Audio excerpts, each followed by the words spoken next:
Hey everyone, welcome to practice mock. I hope आप सभी बहुत अच्छे होंगे, हेल्दी होंगे और अपनी पढ़ाई भी काफ़ी अच्छी तरह से कर रहे होंगे। तो चलिए आज की क्लास स्टार्ट करते हैं। एरर डिटेक्शन की क्लास है, काफ़ी अच्छे लेवल के एरर के क्वेश्चंस है, न्यू पैटर्न के भी हैं, क्योंकि हर पैटर्न पे हमें प्रैक्टिस करना है और हर कॉन्सेप्ट को हमें सीखना है। तो चलिए स्टार्ट करते हैं। आई होप आप सभी बहुत एक्साइटेड होंगे आज की क्लास के लिए। और साथ ही साथ अगर जो एस्पिरेंट्स आज नए हैं, पहली बार क्लास देख रहे हैं, तो हमने और भी कॉन्सेप्ट्स डिस्कस किए हैं पुरानी क्लासेस में, जो कि हमारे YouTube channel practice mock banking पे। तो अगर आपको उन सारे कॉन्सेप्ट्स, उन सारे टॉपिक्स को पढ़ना है तो आप पुराने वाले वीडियोस हमारे ज़रूर देख लेना, ठीक है। तो चलो क्लास स्टार्ट करते हैं आज की।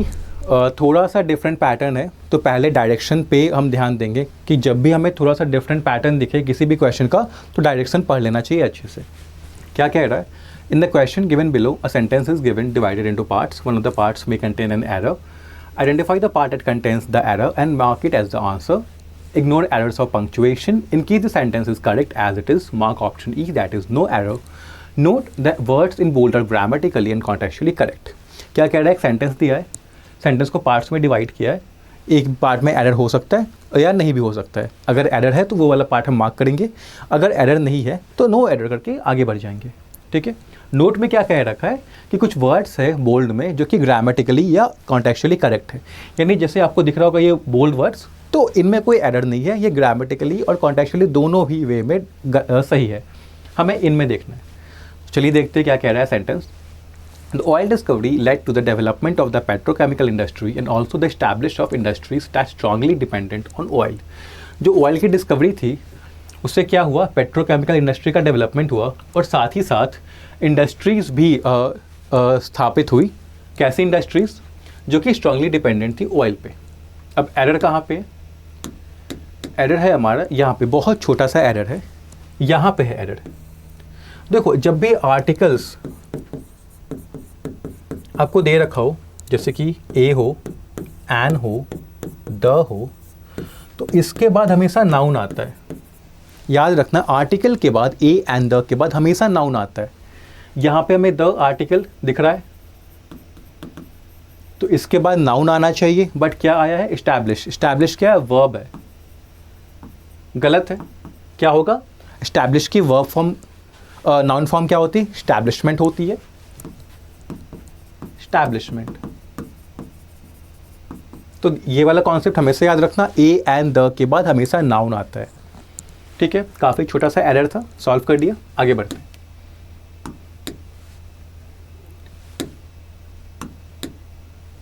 क्या कह रहा है? By the first few decades of the 18th century, Amsterdam had became the world's leading commercial and financial center for more than a century. 18th century के जो स्टार्टिंग के कुछ शुरुआत के जो दशक थे, तब तक एम्स्टरडैम क्या था? वो वर्ल्ड का लीडिंग यानी सबसे बड़ा कमर्शियल और फाइनेंशियल सेंटर बन गया था, और वो 1 सेंचुरी तक वो वैसा उसका पोजीशन बना रहा, ठीक है। एरर किस में है ये हमें जानना है। तो एरर आपका इस पार्ट में है। जब भी आपको हेल्पिंग वर्ब्स में हैज़ दे रखा हो, हैव दे रखा हो, हैड दे रखा हो और उसके बाद वर्ब दे रखी हो,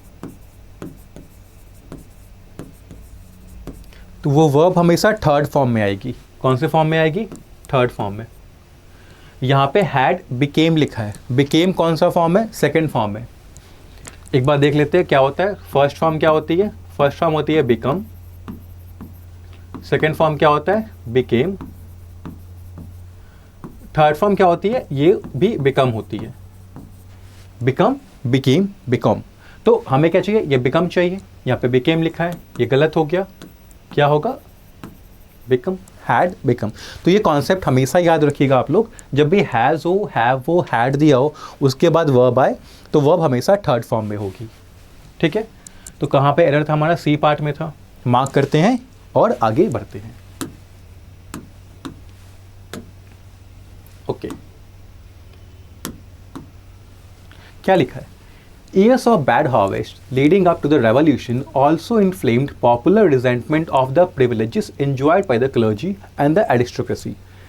जो सालों से बैड हार्वेस्ट चल रहा था, ठीक है, सालों से बैड हार्वेस्ट चल रहा था, लीडिंग अप टू का मतलब होता है कब तक चलता रहा।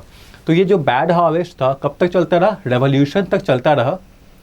ऑल्सो इन्फ्लेम्ड, उसने क्या किया, इन्फ्लेम क्या होता है, मोस्ट कॉमनली हम इन्फ्लेम को गुस्से से रिलेट करते हैं। इन्फ्लेम का मतलब होता है गुस्सा या कोई नेगेटिव फीलिंग को बढ़ावा देना या पैदा करना। तो रिजेंटमेंट को उसने पैदा किया। रिजेंटमेंट क्या होता है, गुस्सा होता है। क्यों गुस्सा होता है, कि आपको लगता है कुछ अनफेयर हो रहा है हमारे साथ, तो आपको गुस्सा आता है। अब ये रिजेंटमेंट किसके लिए था, जो प्रिविलेजेस थे, जो कि क्लर्जी और एरिस्टोक्रेसी एंजॉय करते थे, उसको लेके गुस्सा था। सेंटेंस यानी कि ये कह रहा है कि काफ़ी सालों तक बैड हार्वेस्ट, फसल ख़राब होती चली गई और रेवोल्यूशन तक वो ख़राब ही रही, जिससे कि लोगों में गुस्सा बढ़ता रहा। किस चीज़ को लेके, प्रिविलेजेस को लेके, जो कि क्लर्जी और एरिस्टोक्रेसी एंजॉय कर रहे थे। ठीक है, अब एरर कहाँ है यहाँ पे, देखो इस सेंटेंस में कोई भी एरर नहीं है, ये नो एरर का क्वेश्चन है। तो आंसर क्या होगा हमारा, यहाँ पे हमारा आंसर होगा नो एरर।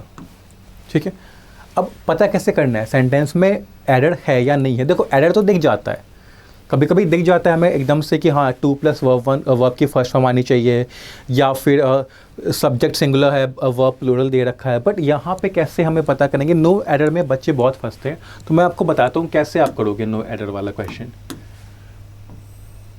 देखो सबसे पहले सब्जेक्ट और वर्ब को ढूंढो, यानी मेन सब्जेक्ट मतलब जो सब्जेक्ट होता है वो, और उसकी वर्ब, क्योंकि सब्जेक्ट बिना वर्ब के नहीं आएगा, वर्ब बिना सब्जेक्ट के नहीं आएगा।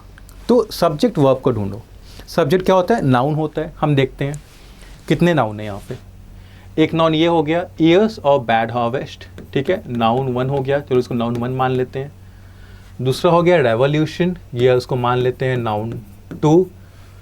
दूसरा हो गया हमारा रिजेंटमेंट, ये हो गया नाउन 3। फिर आ गया प्रिविलेजेस, नाउन 4। Clergy, noun 5। और एरिस्टोक्रेसी, नाउन 6। 6 नाउन इस सेंटेंस में है। ठीक है, हमें पता कैसे चलेगा कि कौन सा नाउन सब्जेक्ट है। तो किसकी बात हो रही है, एक्शन क्या हुआ और किसने किया। जिसकी बात हो रही होगी उसने कुछ एक्शन किया होगा या उसके साथ कुछ एक्शन हुआ होगा। ठीक है, पूरा सेंटेंस ध्यान दो किस चीज़ के बारे में है, कि गुस्सा हुआ, इन गुस्से को बढ़ावा दिया।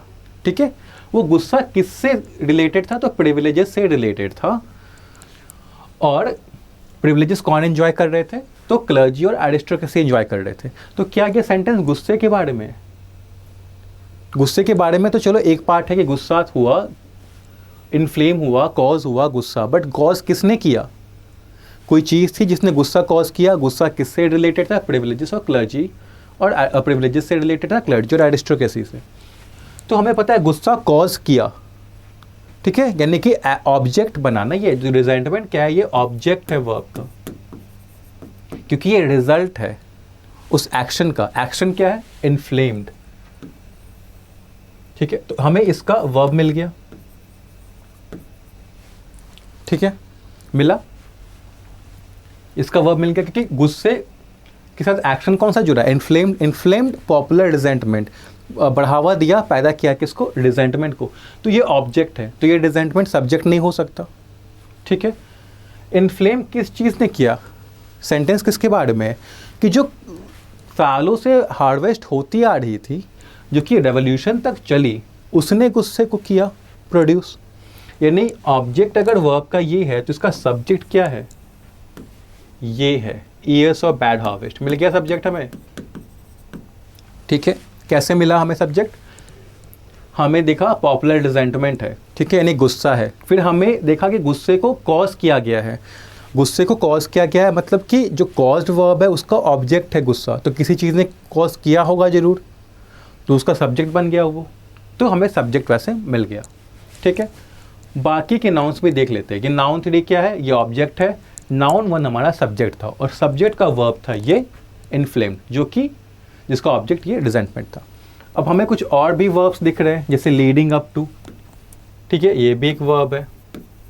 चलो इसको हम वर्ब 1 मान लेते हैं, क्योंकि ये मेन वर्ब है। मेन वर्ब क्यों है, क्योंकि सब्जेक्ट के साथ जुड़ा हुआ है, तो मेन वर्ब है। ये हो गया, चलो वर्ब 2 मान लेते हैं, यहाँ भी दिख रहा है हमें एक वर्ब 3 मान लेते हैं, ठीक है। हुआ, ये वर्ब 2 क्या है, तो देखो इसका रूल क्या है, years of bad harvest the revolution leading up to, मतलब इंफॉर्मेशन दे रहा है कि years of bad harvest leading up to कब तक चलते रहे, रेवोल्यूशन तक चलते रहे, यानी इंफॉर्मेशन दे रहा है।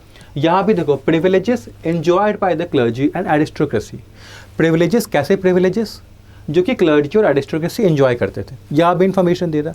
तो यहाँ पे एक बहुत एक इंपॉर्टेंट कॉन्सेप्ट मैं आपको सिखा रहा हूँ, जब भी नाउन हो और नाउन के ठीक बाद या तो वर्ब की आईएनजी फॉर्म आ जाए या तो वर्ब की थर्ड फॉर्म आ जाए, तो ये जो दोनों होते हैं ये एडजेक्टिव होते हैं, ये वर्ब नहीं होते हैं। ये जो लीडिंग अप टू है ना, दिखने में वर्ब है बट फंक्शन एडजेक्टिव का कर रहा है। प्रिविलेज में जो एंजॉयड जो है ना, ये दिखने में वर्ब है बट एडजेक्टिव का कर रहा है, क्योंकि देखो नाउन के ठीक बाद आ रहा है वर्ब 2। हमें तो पता है ना कि अगर आईएनजी फॉर्म होगी कहीं पे तो उसके पहले एम, इज या आर का आना जरूरी होता है। ठीक उसी तरह अगर वर्ब की थर्ड फॉर्म है तो हमें पता है कि हैज़, हैव या हैड का आना जरूरी होता है। बट क्या आपको यहाँ पे हैज़, हैव, हैड दिख रहा है? यहाँ पे आईएनजी वाली वर्ब से पहले इज, एम, आर दिख रहा है? नहीं दिख रहा है। दूसरा, हमें पता है कि इसके बारे में इंफॉर्मेशन दे रहा है, ठीक है। Years of bad harvest, privileges enjoyed by, ठीक है, इंफॉर्मेशन दे रहा है, तो एडजेक्टिव है, हमेशा याद रखना। इसको कभी भी मेन वर्ब मत मान लेना, क्योंकि मेन वर्ब यहाँ है। अगर हम इसको मेन वर्ब मान लेंगे तो फिर ये वर्ब इसका क्या होगा, क्योंकि वर्ब बिना सब्जेक्ट के नहीं आती है, यानी एक नाउन का होना जरूरी है, ठीक है। अब रेवोल्यूशन नाउन क्या है, तो ये लीडिंग का ऑब्जेक्ट है, ठीक है, ये इसका ऑब्जेक्ट है। हो गया सबका रोल पता। रिजेंटमेंट हमें पता है इसका ऑब्जेक्ट था। एंजॉय, ये क्लर्जी क्या है, तो देखो ये the clergy and the aristocracy, and से जुड़े हुए हैं, कंबाइंड है। किसके ऑब्जेक्ट हैं, एंजॉयड के, बाई के ऑब्जेक्ट हैं। एंजॉयड बाई, कौन एंजॉय करता था, तो क्लर्जी, तो बाई जो प्रेपोजिशन है उसके ऑब्जेक्ट है। सबका रोल क्लियर हो गया, ठीक है। तो जब भी देखो कोई नहीं समझ आ रहा हो किसी भी सेंटेंस में क्या एरर है, तो हमेशा ध्यान रखना पहले में जो सब्जेक्ट है उसको ढूंढना, फिर अपना उस सब्जेक्ट के साथ जुड़ा वर्ब ढूंढना, ठीक है, और उस वर्ब से जुड़ा ऑब्जेक्ट ढूंढ लेना। तो इससे तुम्हारा ऑब्जेक्ट, सब्जेक्ट, वर्ब जो मेन है वो क्लियर हो जाएंगे। फिर बाकी तो जैसा मैंने बताया, अगर और भी वर्ब्स हैं तो वो या तो एडजेक्टिव होंगे या तो फिर यहाँ पे वर्ब का थर्ड फॉर्म में वो एडजेक्टिव ही होंगे, ठीक है। ओके, क्लियर है। तो ऐसे होता है नो एरर, ठीक है। चलो, आई होप ये समझ में आ गया होगा। कोई भी पार्ट अगर नहीं समझ में आता है ना, तो आप मुझे कमेंट सेक्शन में बताना, मैं वहाँ पे वो डाउट को क्लियर कर दूंगा। इस कॉन्सेप्ट से रिलेटेड कोई भी कुछ हो आपको डाउट, ठीक है। चलो नेक्स्ट क्वेश्चन पे आते हैं। क्या कह रहा है, as Britain rose in naval power and settled continental North America and some islands of the West Indies, they became the led slave traders, ठीक है। क्या कह रहा है कि जैसे ब्रिटेन नेवल पावर में आगे बढ़ता गया, मतलब अपनी नेवल पावर वो बढ़ाता गया, और नॉर्थ अमेरिका यानी कॉन्टिनेंटल नॉर्थ अमेरिका और वेस्ट इंडीज़ के कुछ आइलैंड्स को उसने सेटल किए, तो साथ ही साथ वो सबसे इम्पॉर्टेंट स्लेव ट्रेडर्स बन गए। स्लेव ट्रेडर्स मतलब जो स्लेव की खरीद बिक्री करते हैं। पहले, बहुत पहले क्या होता था कि लोगों को कैप्चर करके उनको बेच देते थे जहाँ पे वो उनसे काम करवाते थे, तो स्लेव ट्रेडिंग होता था। अब नहीं होता है, ठीक है। एरर कहाँ पे है, तो देखो किसकी बात हो रही है, कैसे स्लेव ट्रेडर्स बन गए। ब्रिटेन जब राइज हुआ, ब्रिटेन का नेवल पावर में, और उन्होंने कॉन्टिनेंटल नॉर्थ अमेरिका और वेस्ट इंडीज़ के कुछ आइलैंड्स को सेटल किया, तो वो सबसे बड़े स्लेव ट्रेडर्स बन गए। यानी सबसे बड़े की बात हो रही है, सबसे इम्पॉर्टेंट की बात हो रही है। स्लेव कैसे, स्लेव ट्रेडर्स। तो स्लेव ट्रेडर्स क्या है, हमारा नाउन है, ठीक है। हमें इस नाउन को मॉडिफाई करना है, क्या बताना है, किस तरह के स्लेव ट्रेडर्स बने, तो सबसे बड़े स्लेव ट्रेडर्स बन गए। तो यहाँ पे लेड, देखो ये लेड वर्ब है, नाउन से पहले वर्ब नहीं आती, नाउन से पहले एडजेक्टिव आता है। और अगर हमें ये बताना है कि सबसे बड़े बन गए, तो जो करेक्ट एडजेक्टिव है वो लीडिंग है, जिसका मतलब क्या होता है, मोस्ट इम्पॉर्टेंट, या जो सब किसी एक्टिविटी में सबसे आगे, जैसे ये स्लेव ट्रेडिंग में सबसे आगे बन गए थे। तो लेड नहीं होगा, यहाँ पे होगा became the leading slave traders, ठीक है। समझ आया, नाउन एंड एडजेक्टिव का था। चलो आगे बढ़ते हैं। ओके देखते हैं. Soon after, with the book The Brown Decades, he began to establish himself as an authority in American architecture and urban life, which he interpreted in a social context. क्या हुआ कि काफ़ी जल्दी द ब्राउन डेकेड्स नाम की एक book आई, जिसके साथ जो पर्सन है उन्होंने खुद को इस्टेब्लिश किया कैसे, एक अथॉरिटी की तरह अमेरिकन आर्किटेक्चर और अर्बन लाइफ के, जिनको उन्होंने इंटरप्रेट किया सोशल कॉन्टेक्स्ट में. ठीक है, तो ये आपकी हो रही है सेंटेंस की मीनिंग. हमें ढूंढना है एरर कहाँ पे, जरूर देखते हैं. देखो एक कॉन्सेप्ट होता है टू प्लस वर्ब की फर्स्ट फॉर्म, जिसको हम कहते हैं इन्फिनेटिव. टू प्लस वर्ब की फर्स्ट फॉर्म होती है, इन्फिनेटिव होता है. ठीक है, यहाँ पे हम देख रहे हैं कि टू के साथ वर्ब की सेकंड फॉर्म यूज़ की है. इन्फिनेटिव में हमेशा टू के साथ वर्ब की फर्स्ट फॉर्म होती है. इस्टेब्लिश्ड सेकंड फॉर्म में फर्स्ट फॉर्म क्या होगी, इस्टेब्लिश.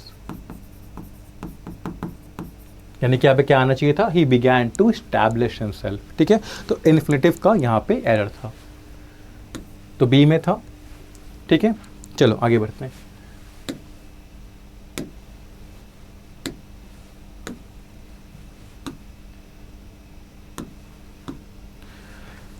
क्या कह रहा है, recent animal studies indicate that many peripheral clocks outside the brain can be synchronized by restricting food to a few hours every day.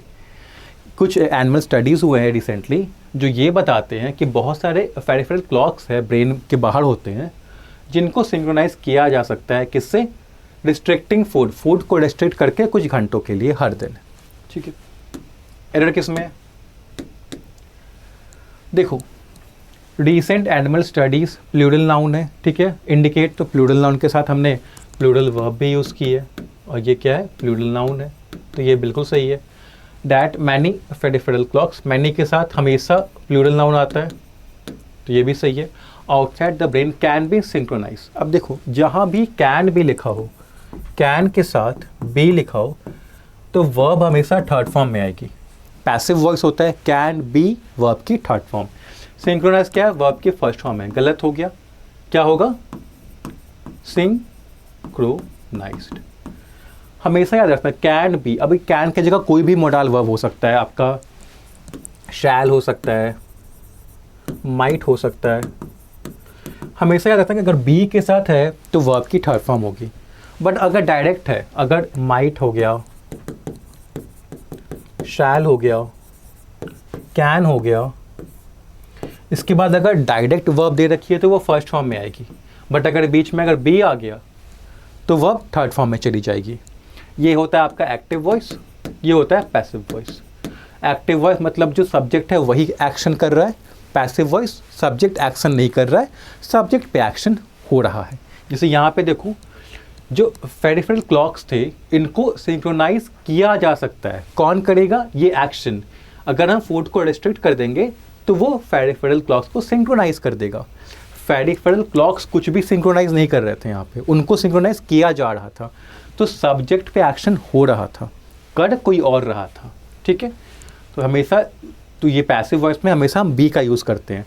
तो जहाँ भी वो माइट हो, सॉल हो, कैन हो, कोई भी आपका मोडाल वर्ब हो, यहाँ पे भी कोई मोडाल वर्ब हो, अगर बी लगा है तो वर्ब की थर्ड फॉर्म आएगी.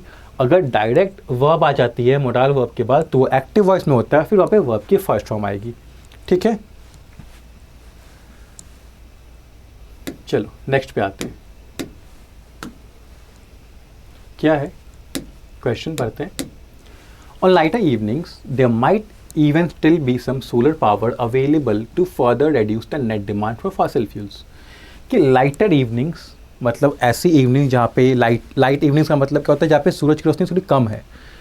तो there might even still be, वहाँ पे भी कुछ सोलर पावर अवेलेबल हो सकता है जिससे हम फर्दर रिड्यूस कर सकते हैं नेट डिमांड को फॉसिल फ्यूल्स के लिए. ठीक है, अब देखो ये भी नो एरर का क्वेश्चन है, कहीं भी एरर नहीं दिख रहा है हमें. चलो चेक कर लेते हैं. ऑन लाइटर इवनिंग्स सही है. There might even still be, might क्या है, मोडाल वर्ब है. हमने सीखा भी कि अगर मोडाल वर्ब हो और उसके बाद डायरेक्ट वर्ब आ जाए तो वर्ब फर्स्ट फॉर्म में होती है. वर्ब कहाँ है, इवन स्टिल तो नहीं है, बी है हमारी वर्ब, ये ऑलरेडी फर्स्ट फॉर्म में होती है. ठीक है, सही है. Some solar power available, to further, to के साथ वर्ब की फर्स्ट फॉर्म भी लगी हुई है, टू फर्दर ये भी सही है, reduce the net demand for fossil fuels, ठीक है ये भी सही है। क्या करना है, रिड्यूस करना है नेट डिमांड किसका, फॉसिल फ्यूल्स का। ओके, 2 + V1, ये 2 रिड्यूस का है, ठीक है, जो फर्दर है ये एडवर्ब है, तो 2 + V1 सही है, available to reduce, further adverb है, net demand for fossil fuels, ठीक है। क्लियर है सारे पार्ट्स ऑफ स्पीच यहाँ पे, तो कोई भी एरर नहीं है, सारे के सारे जो ग्रामर कॉन्सेप्ट्स है वो यहाँ पे बिल्कुल सही यूज़ किए गए हैं, बिल्कुल सही तरह से। तो हमारा आंसर क्या होगा इसमें, नो एरर। अब यहाँ पे भी चलो थोड़ा सा वर्ब वगैरह देख लेते हैं। देयर वर्ब क्या था हमारा, मोडाल वर्ब था, ठीक है। मोडाल वर्ब को हमें पता था वर्ब की फर्स्ट फॉर्म आती है, इवन स्टिल क्या है, अब देखो चूंकि वर्ब से पहले आया है तो वर्ब को मॉडिफाई कर रहा है, तो ये इवन और स्टिल दोनों ही क्या है, एडवर्ब हो गए, दोनों ही एडवर्ब है, स्टिल भी बी को ही मॉडिफाई करेगा, इवन भी बी को ही मॉडिफाई करेगा। बी ऑलरेडी वर्ब की फर्स्ट फॉर्म है क्योंकि मोडाल वर्ब के साथ वर्ब की फर्स्ट फॉर्म आती है। सम सोलर पावर, ठीक है, अवेलेबल है, टू फर्दर रिड्यूस, टू के साथ वर्ब की फर्स्ट फॉर्म है टू रिड्यूस, ठीक है। अब हमें बताना है कितना रिड्यूस कर सकता है, तो और ज़्यादा रिड्यूस कर सकता है, और ज़्यादा के लिए हमने फर्दर लगा दिया एडवर्ब, ये भी सही है। क्या रिड्यूस करना है, the net demand for fossil fuels, ये उसका रिड्यूस का ऑब्जेक्ट हो गया इसका, ठीक है। तो कोई भी एरर नहीं था, नो एरर था। आगे बढ़ते हैं, क्या है, access to education is still a dream for many, especially in remote and rural areas where there is no school buildings or even the possibility of reaching the school during rain or snow. Access किसका, education का, यानी कि availability जो है education की वो अब भी काफ़ी लोगों के लिए सपना है, ठीक है। Specially in remote and rural areas, मतलब उन लोगों के लिए स्पेशली जो कि रिमोट दूर दराज के या फिर गांव वाले एरियाज़ में रहते हैं, उनके लिए अभी भी एजुकेशन को पाना एक सपना है। Where there is no school buildings or even the possibility of reaching the school during rain or snow. क्यों सपना है, क्योंकि रिमोट और रूरल एरियाज़ में कोई स्कूल बिल्डिंग्स नहीं है, या तो होती भी है तो जब बारिश होती है या बर्फ़ पड़ती है तो वहाँ पे स्कूल को पहुँचना, स्कूल तक पहुँचना मुश्किल हो जाता है। अब देखते हैं एरर कहाँ पे हमारा, एरर हमारा यहाँ पे है। एक कॉन्सेप्ट बताता हूँ मैं आप लोगों को, जब भी देयर हो और उसके बाद इज़ या आर आना हो तो उसके बाद के नाउन पे ध्यान दो। अगर नाउन सिंगुलर है तो इज़ आएगा, अगर नाउन प्लूरल है तो आर आएगा, ठीक है। हम कहते हैं ना देयर इज़ अ बॉय, क्योंकि वहाँ पे सिंगुलर बॉय था, एक ही बॉय था। अगर एक से ज़्यादा हो गए तो, दो हो गए तो देयर आर टू बॉयज़, तो देयर सेम रहेगा। ये जो इज़ और जो आर है ये बाद में जो नाउन आ रहा है उसके नंबर पे डिपेंड करेगा, ठीक है। वही कॉन्सेप्ट यहाँ पे लगा। क्या लिखा है, स्कूल बिल्डिंग्स, एस लगा हुआ है, ठीक है, तो देयर क्या होगा, are, there are no school buildings, ठीक है, ना कि there is no school buildings, ठीक है। तो एस लगा था, प्लूरल था, तो हमने देयर के साथ इज नहीं आन लगेगा, ठीक है। चलो देखते क्या है, the spurt in education and desire to fared well, however, has led to a perturbing situation where there is a lot of stress on the students for achievement and performance. जो एजुकेशन में spurt यानी कि जो बढ़ोतरी हुई है education में, और जो डिज़ायर है अच्छा करने का, फेयरवेल मतलब अच्छा करना, फेयरवेल एक होता है फेयरवेल, ये होता है आपका नाउन, FAREWELL,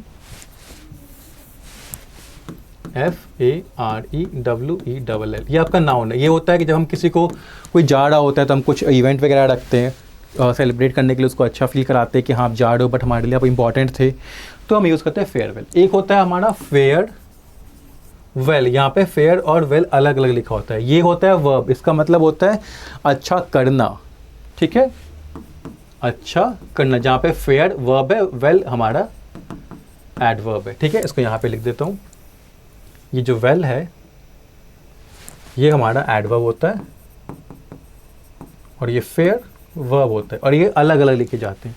तो क्या है कि एजुकेशन में जो बढ़ोतरी हुई है, स्पर्ट हुआ है, और जो डिज़ायर है, जो चाहत है अच्छा करने की, हाउएवर क्या हुआ है, उसका रिजल्ट क्या हुआ है, एक सिचुएशन हो गया है, कैसा, परटर्बिंग सिचुएशन, डिस्टर्बिंग, चिंताजनक सिचुएशन हो गई है, जहाँ पे बहुत ज़्यादा स्ट्रेस है। किस पे है, स्टूडेंट्स पे स्ट्रेस है। क्यों है, क्योंकि अचीवमेंट और परफॉर्मेंस को लेके है। ठीक है, अब यहाँ पे कहाँ है एरर, ये आपको समझ में आ गया होगा। देखो, डिज़ायर को दो तरीके से यूज़ करते हैं, डिज़ायर फॉर, इसके बाद आता है नाउन। एक होता है डिज़ायर टू, इसके बाद आता है वर्ब की फर्स्ट फॉर्म। हमेशा याद रखना, desire for noun, desire to for verb की फर्स्ट फॉर्म। जैसे डिज़ायर फॉर सक्सेस लिख दो अगर मैं, डिज़ायर फॉर सक्सेस, तो यहाँ पे सक्सेस क्या है, नाउन है। एक और तरह से लिख सकता हूँ, डिज़ायर टू अचीव सक्सेस,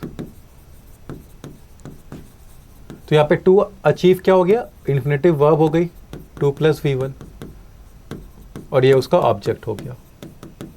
तो दो तरीके से हम डिज़ायर का यूज़ करते हैं। हम देख रहे हैं कि डिज़ायर यहाँ पे कैसे है, टू वाला यूज़ हुआ है, डिज़ायर टू समथिंग। तो हमें पता है कि टू वाले में वर्ब की फर्स्ट फॉर्म आएगी, तो फेयर नहीं आएगा, फेयर आएगा।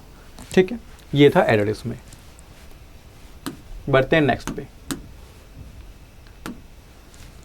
ठीक है, the achieving of improved female literacy is close link to the great ongoing demographic transition. अब इस क्वेश्चन को आप होमवर्क में करना, और जो एरर है वो मुझे कमेंट सेक्शन में बताओ, आप लोग सभी बताओगे। ठीक है, होमवर्क वाला क्वेश्चन है ये, अच्छे से देख लो, यहाँ पे पॉज करके बता देना कि क्या इसमें एरर है। ठीक है, चलो आज की क्लास यहाँ पे ख़त्म होगी। बाकी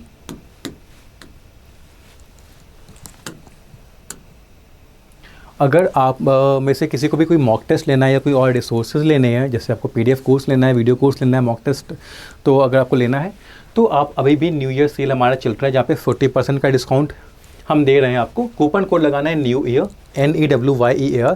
तो कोई भी एग्ज़ाम हो, आपका SBI क्लर्क हो, आपका SBI PO हो, उसके आपको अगर रिसोर्सेज लेने हैं, मॉक टेस्ट लेना है आपको, ठीक है, तो आप ये कूपन कोड अवेल कर सकते हो। न्यू ईयर लगा के आप 40% डिस्काउंट ले सकते हो। SBI PO के हमारे पास न्यू पैटर्न वाले आ गए हैं, बिकॉज वी ऑल नो कि पैटर्न चेंज हो गया है, प्री का भी चेंज हुआ है, मेंस में भी चेंजेस हुए हैं, तो नए पैटर्न पे प्रैक्टिस करना ज़रूरी है। तो न्यू पैटर्न के मॉक्स अवेलेबल है। ठीक है, पहला वाला मॉक फ्री है, आप दो नए पैटर्न पे खुद को टेस्ट करो, देखो कि कभी कितना अच्छा कर पा रहे हो, रैंकिंग क्या है, कहाँ पे इम्प्रूव करना है, फिर फर्दर मॉक से आप वो चीज़ें इम्प्रूव कर सकते हो। तो अगर रिसोर्सेज की आपको नीड है, ज़रूरत है, तो आप कूपन कोड न्यू ईयर लगा के फ्लैट 40% ऑफ ले सकते हो। ठीक है, अब हम मिलेंगे नेक्स्ट सेशन में, तब तक के लिए अच्छे से पढ़ाई करते रहो। कोई भी डाउट हो कमेंट सेक्शन में पूछो, और टेलीग्राम ग्रुप है उस पर पूछो। ठीक है, एक और अच्छा सेशन करेंगे नेक्स्ट बार में, तब तक के लिए have a nice day and thank you, bye.